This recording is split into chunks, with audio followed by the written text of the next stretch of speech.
नमस्कार दर्शकों। गरुड़ पुराण के अनुसार अगर किसी व्यक्ति की मृत्यु होती है तो मृत्यु के बाद उसका दूसरा जन्म भी निश्चित होता है। गीता में श्री कृष्ण ने भी बताया है कि जैसे हम एक वस्त्र को बदलकर दूसरा वस्त्र धारण करते हैं, वैसे ही आत्मा एक शरीर को छोड़कर दूसरे शरीर को धारण करती है।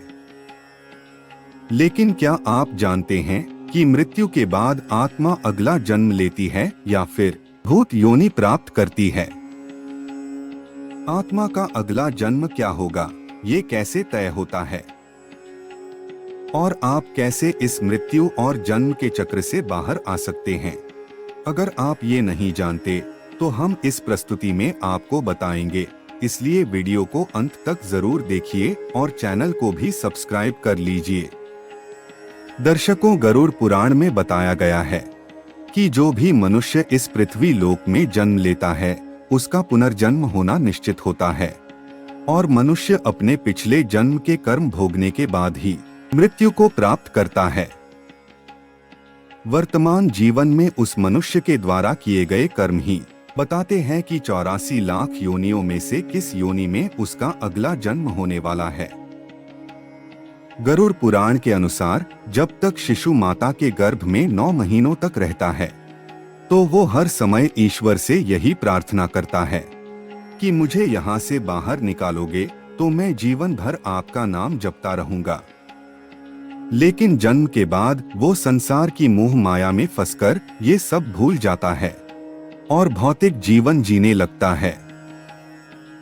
वो संसार की मोह माया में कुछ ऐसा उलझ जाता है कि ईश्वर के लिए उसके पास समय ही नहीं बचता। दर्शकों, गरुड़ पुराण में बताया गया है कि दूसरे की पत्नी से संबंध रखने वाला व्यक्ति मृत्यु के बाद घोर नरक में जाता है। फिर वहां उसे पहले भेड़िया, फिर कुत्ता, गिद्ध, सियार, सांप, कौवा और अंत में बगुला की योनि प्राप्त होती है। इन सब जन्मों के बाद वो मनुष्य की योनि में जन्म लेता है। वहीं जो व्यक्ति सोने और चांदी की चोरी करता है उसे कीड़े मकोड़े और कबूतर की योनि मिलती है और जो व्यक्ति अपने बड़े भाई का अपमान करता है उसे जोंक की योनि में जन्म मिलता है।